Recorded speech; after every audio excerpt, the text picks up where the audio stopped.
a lot of people seem to be using this tragedy to beat the drums of war and feed the military-industrial complex. Do you worry about this?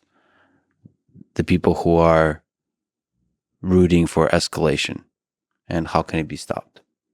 One of the things that does concern me is that there are very few people alive today who actually viscerally understand the horrors of war, at least in the US. I mean, obviously there are people on the front lines in Ukraine and Russia who understand just how terrible war is.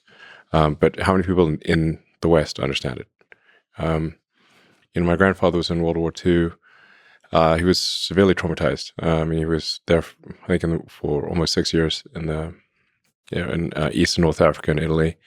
All his friends were killed in front of him, and he would have died too, except they randomly gave some, I guess, IQ test or something, and he scored very high.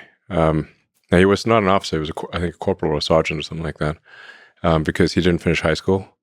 He had to drop out of high school because his dad died, and he had to work to support his siblings. So because he didn't graduate high school, he was not eligible for the officer corps. So, he kind of got put into the cannon fodder category, basically.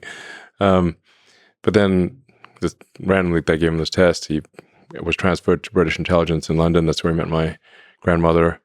But he had PTSD next level. I mean, just didn't talk.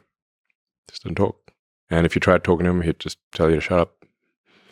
And he won a bunch of medals. Never bragged about it once.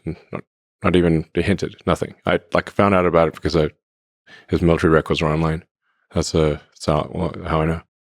So he would say no way in hell. Do you want to do that again? But how many people? Now he obviously he died 20 years ago or longer, actually 30 years ago. How many people are alive that remember World War II? Not many.